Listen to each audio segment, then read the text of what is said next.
पंचांग के अनुसार पौष माह के शुक्ल पक्ष की एकादशी 9 जनवरी को दोपहर 12:22 से शुरू हो रही है। वहीं इस तिथि का समापन 10 जनवरी को रात्रि 10:19 पर होगा। इस व्रत को करने से जिस फल की प्राप्ति होती है वह हजारों वर्ष की तपस्या से नहीं होती। जो पुत्रदा एकादशी का व्रत करते हैं वे इस लोक में पुत्र पाकर मृत्यु के बाद स्वर्ग प्राप्त करते हैं। इस महात्म्य को पढ़ने और सुनने से अग्निष्टोम यज्ञ का फल मिलता है। इस व्रत को करने के लिए सुबह सूर्योदय के पहले उठकर स्नान करना चाहिए तथा व्रत का संकल्प लेना चाहिए।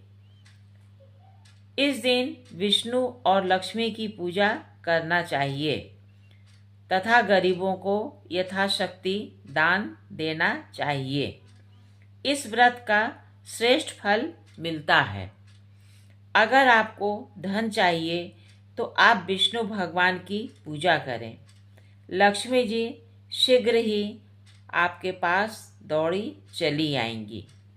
एक बार प्रेम से बोलिए विष्णु भगवान की जय। छठी के दिन निर्जला व्रत रखना चाहिए। जो निर्जला व्रत नहीं रख पाते वे फल का एक समय सेवन कर सकते हैं। इस दिन लहसुन प्याज और मांस मदिरा का सेवन नहीं करना चाहिए। साथ ही लोभ लालच निंदा और चुगली से भी परहेज करना चाहिए। आइए हम सर्वप्रथम गणेश जी की कथा सुनते हैं। नमस्कार श्रोताओं, मैं रीता उपाध्याय आपको भगवान गणेश की कथा सर्वप्रथम सुना रही हूँ। प्राचीन काल की बात है। एक राजा था। वह बहुत ही शक्तिशाली था। उसके पास एक विशाल सेना और अकूत धन संपदा थी। प्रजा उसे भगवान के समकक्ष दर्जा देती थी। उसने आसपास के छोटी रियासतों को जीतकर अपने राज्य का विस्तार कर लिया था। सफलताओं ने राजा को बड़ा ही अहंकारी बना दिया था। राजा की 5 बेटियां थीं। सब एक से बढ़कर एक बहुत ही सुंदर थी। राजा सोचता था कि अच्छे खान पान के कारण ही ये इतनी खूबसूरत हैं। वह प्रायः सभी राजकुमारियों को अपने सामने बुलाता और कहता कि बताओ तुम किसके भाग्य का खाती हो। प्रथम 4 लड़कियां एक स्वर में कहती, पिताजी हम आपके भाग्य से खाते हैं। किंतु छोटी लड़की कहती कि हम गणेश जी की कृपा से खाते हैं। इस पर राजा क्रोधित हो जाता और रानी उसे बहुत ही समझाती कि बेटी ऐसा नहीं कहते। वे राजा हैं और उन्हीं की कृपा से हम जीवन यापन करते हैं। किंतु छोटी राजकुमारी पर कोई असर नहीं होता। छोटी राजकुमारी का नाम सुनैना था। वह गणेश भगवान की बहुत ही भक्त थी। वह गणेश जी की पूजा किए बिना जल भी ग्रहण नहीं करती थी। राजा अब सुनैना से क्रोधित रहने लगा। उसने सुनैना को सबक सिखाने की सोचा। एक दिन पुनः उसने अपनी सभी पुत्रियों को बुलाकर पूछा, बताओ तुम किसके भाग्य का खाती हो। सुनैना का जवाब पूर्ववत रहता था। राजा अब अत्यंत क्रोधित हो गया। उसने प्रधान सेनापति को बुलाकर कहा, राजकुमारी सुनैना को जंगल के घने बाग में ले जाकर छोड़ाओ। रानी ने बहुत अनुनय विनय किया किंतु राजा नहीं पसीजा। सेनापति राजा की आज्ञानुसार सुनैना को घने जंगल में ले गया। उसका मन तो नहीं कर रहा था, किंतु राजा की आज्ञा का उसे पालन करना ही था। घने जंगल में एक गणेश जी का मंदिर था। उसने आदर सहित सुनैना को गणेश जी की प्रतिमा के पास छोड़ दिया और रात में जंगली जानवर ना आए, इसके लिए उसने खुले स्थान में बाड़ लगा दिया। राजकुमारी के लिए जंगली फल लाकर रख दिया। मंदिर के पास ही नदी बहती थी, जिससे पानी पीने की भी व्यवस्था हो गई। सेनापति भारी मन से राजकुमारी को वहां छोड़कर चला गया। राजकुमारी सेनापति के जाने के बाद गणेश भगवान को प्रणाम करके निकट ही सो गई। उसे अटूट विश्वास था कि गणेश भगवान उसकी रक्षा करेंगे। राजकुमारी दूसरे दिन सोकर उठी तो उसने गणेश भगवान को प्रणाम किया और उसने देखा कि भगवान के चरणों के पास उसके पहनने के लिए वस्त्र रखे हैं। उसने जल्दी से नदी में स्नान किया और दुर्वा घास तोड़ा और पास में ही खिले फूलों को तोड़ा।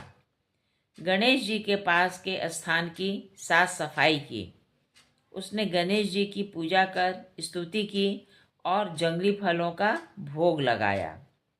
पूजा समाप्ति के बाद वह आसन से उठी तो देखा कि पास में ही सुस्वादु भोजन से भरी थाली रखी हुई है। उसने गणेश जी को मन ही मन धन्यवाद दिया और भरपेट भोजन खाया। गणेश जी की कृपा से वहाँ वह सुखपूर्वक रहने लगी। वह प्रतिदिन मंदिर की साफ सफाई और सज्जा करती। इसी तरह कई वर्ष बीत गए। थोड़ी थोड़ी गर्मी पड़ने लगी थी। एक दिन थोड़ी लू चल रही थी। राजकुमारी ने देखा कि एक नौजवान घोड़ा दौड़ाता हुआ मंदिर की तरफ आ रहा है। ज्यों ही वह मंदिर के पास पहुंची, लू के कारण बेहोश होकर गिर पड़ा। राजकुमारी ने उसका प्राथमिक उपचार किया। राजकुमार घने जंगलों में भटक गया था। राजा के सैनिक उसे ढूंढते हुए वहां आ पहुंचे। राजकुमार ने राजकुमारी सुनैना को अपने साथ चलने का आग्रह किया। सुनैना राजकुमार के राज्य में चली गई। राजकुमार ने सुनैना से शादी कर ली। हे गणेश जी, जिस तरह से आपने सुनैना को सुख और सौभाग्य दिया, उसी तरह का सुख और सौभाग्य हमारे श्रोताओं को भी दें। एक बार बड़े प्रेम से बोलिए, श्री गणेश भगवान की जय। कृपा निधान संकट मोचन गणपति भगवान की जय। आइए हम हरि कृपा के बारे में एक और कहानी का श्रवण करें।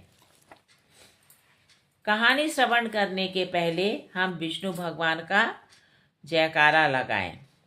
श्री विष्णु भगवान की जय। श्री लक्ष्मीपति की जय। आइए कहानी प्रारंभ करते हैं। प्राचीन काल में चंद्रवंश में धर्मकीर्ति नामक एक राजा हुए थे। वे बड़े ही बुद्धिमान और पुण्यकर्मा थे। उनके प्रजा पालन में कोई त्रुटि नहीं थी। वैदिक मार्ग का अनुसरण करना उनका सहज स्वभाव था। वे समय समय पर यज्ञों का आयोजन भी करते रहते थे। ऐसे गुणवान राजा का ऐश्वर्य संपन्न होना स्वाभाविक ही था। राजा धर्मकीर्ति के कोष में धन की कोई कमी नहीं थी। दुराचारी पाखंडियों की दृष्टि तो सदैव धन पर ही रहती है। उन्होंने राजा धर्मकीर्ति पर भी अपना चक्र चलाया। पाखंडी लोग बार बार राजा को यह समझाते थे कि यज्ञ आदि सत्कर्म करने से क्या लाभ, केवल मौज से रहो। उस कुचक्र से बचना तो केवल उनके संग त्याग से ही संभव था, परंतु राजा धर्मकीर्ति मोहवश उन पाखंडियों का संग त्याग न कर सके और उनके कुचक्र का शिकार हो गए। कुसंग के कारण राजा को धर्म पथ से भटकते देर न लगी। उन्होंने धीरे धीरे यज्ञ आदि सत्कर्म बंद कर दिए।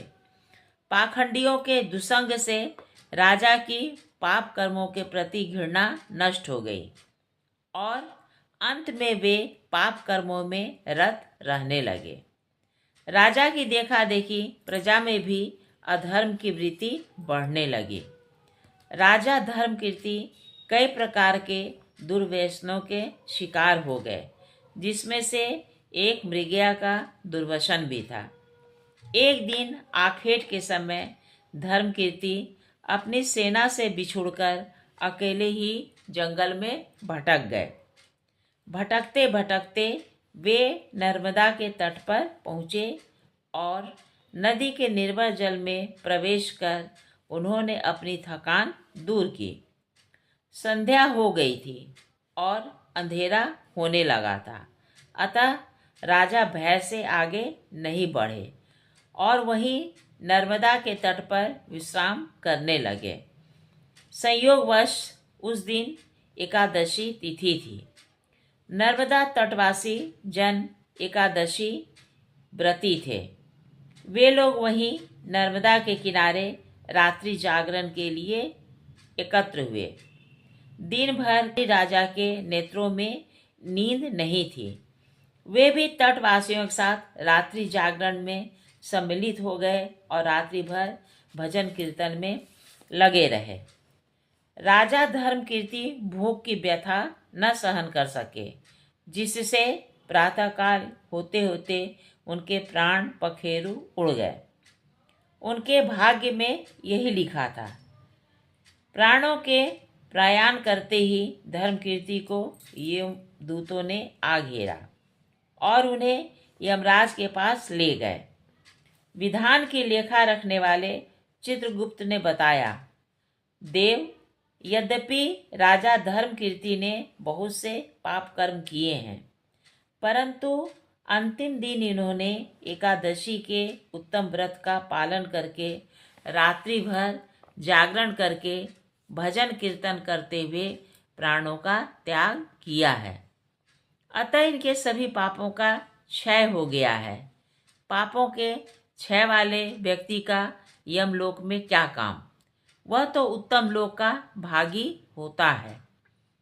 यमराज ने धर्मकीर्ति को साष्टांग प्रणाम किया और अपने दूतों को सावधान करते हुए उन्हें आदेश दिया, जो भगवान पूजा में तत्पर, धर्मपरायण, गुरुजन सेवक, आचारनिष्ठ, दीन रक्षक, एकादशी व्रती, मृत्युकाल में भजन कीर्तन में तल्लीन, भगवत कथामृत के सेवी, संपूर्ण कर्मों को भगवान को अर्पण करने वाले, ब्राह्मण भक्त, सत्संगी और अतिथि सत्कार के प्रेमी हो, ऐसे व्यक्ति सदैव उत्तम लोक के अधिकारी होते हैं। अतः इन्हें स्वर्गलोक भेज देना चाहिए। इस निर्णय के अनुसार राजा धर्मकीर्ति स्वर्गलोक को भेज दिए गए। वहाँ बहुत काल तक स्वर्ग के भोग भोग कर पुण्य क्षीण होने पर उन्होंने पुनः इस पृथ्वी पर सत्यपरायण धर्मात्मा मुनि गालव के यहाँ जन्म लिया। उनका नाम हुआ भद्रशील। बालक भद्रशील में बड़े अद्भुत गुण थे। भगवान विष्णु का ध्यान, भजन, चिंतन यही उस बालक का स्वभाव था। बालकपन में ही उसने अपने मन और इंद्रियों को वश में कर लिया था। खेल ही खेल में वह मिट्टी से भगवान विष्णु की प्रतिमा बनाकर उनका पूजन किया करता था। भद्रशील ने अपने साथी बालकों को भी भगवान विष्णु का पूजन आराधन करना सिखा दिया था। साथी बालक भी खेल में भगवान विष्णु की प्रतिमाएं बनाया करते और उनका पूजन किया करते थे। भद्रशील स्वयं एकादशी व्रत का पालन करता था।